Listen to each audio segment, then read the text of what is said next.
Hello everyone and welcome back. In this lesson we're going to learn how to build our own custom @defer triggers. So just a quick note to say that I had accidentally misnamed here this variable. This should have been called trigger prefetched on my previous lesson. Now about this lesson, how are we going to define custom triggers? Well, I'm going to show you that in a second. Right now let's prepare here our user interface. We are going to create here two buttons. One is going to be called trigger prefetch and the other is going to be called trigger display. So we want to implement two completely custom triggers, and I know that we could do this using the onInteraction trigger, but I want to show you that if none of the built-in triggers for @defer fit your particular use case, if you only want to do the prefetching in a very particular set of conditions, such as, for example, if the user hovers over an area but he has also clicked on a certain button before hovering into that area, something like that, some weird combination, some very advanced use case that doesn't fit with the pre-existing built-in triggers. In that case, we can define our own custom triggers. So let me go ahead and let me define these buttons, and then let's add here, for example, a click handler. So on click, we are going to create here component method called onPrefetch. All right. Now this onPrefetch method, I'm going to create it here using the option enter option of WebStorm. So now we have created this here on this component onPrefetch, and let's say that this is going to set the value of a flag. So I'm going to define here just a flag. I'm going to call it prefetch.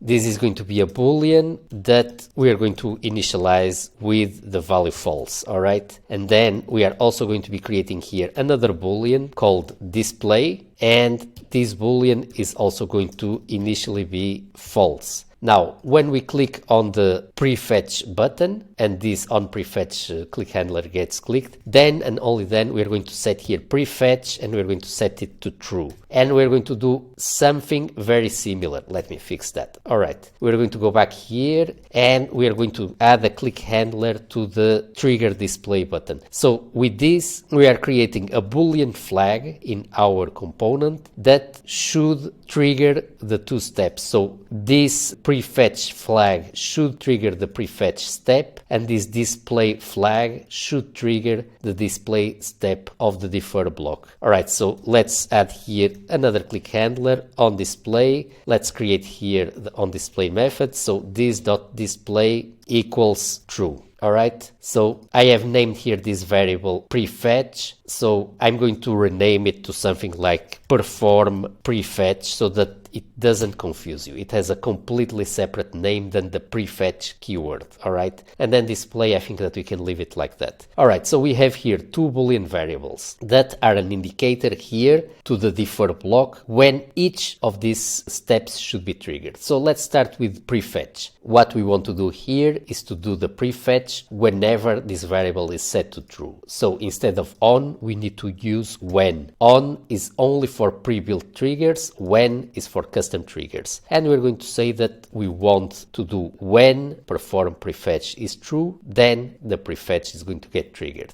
Let's now do the same here for the display step. I'm going to apply here the when keyword, and we're going to say here when display. So we don't necessarily have to use a boolean variable here. We could use an expression, call a function, etc., pass it variables. This is just, I think that it's a nice clean solution to have these flags and apply them here to @defer, but you could pass in here any valid template expression, and Angular is going to evaluate its truthiness. All right, so now let's go ahead and let's see this in action. Let's switch here to another window. I'm going to go ahead and I'm going to clear here the network tab because I want you to see the prefetching in action. So as you can see, if I hover over here, etc., that doesn't trigger anything. The prefetch is only going to be triggered, and pay here close attention, when I click on trigger prefetch. Then the deferred bundle is going to get loaded from the backend. But notice that the placeholder is still here. here. This means that the prefetch step was done, but the display step has not been done yet. So we can do that by clicking on trigger display, and now the placeholder gets replaced here by our deferred block. Notice the following, that if you refresh here this and you start the process again, and this time around you click directly on the display step, that is going to give the indication to Angular that the prefetch also needs to be done. So it's like the display step has precedence over the prefetch step. When you click on display, if the prefetch has not been done, it will be done immediately, even if this condition here is not true. And this is valid for both built-in triggers or for custom triggers. The display step always has precedence over the prefetch step. Let's now trigger here display immediately. Remember, we did not trigger here prefetch yet, and notice that when we click here, the bundle is going to get immediately loaded, but also the display is going to get executed, the display step, and we can see here that our defer block was applied to the page as expected. And with this, we have finished this section on the @defer template syntax for Angular partial template loading. As you can see, it's extremely powerful as an optimization feature. This allows us to split our application into smaller bundles that get loaded only and if needed.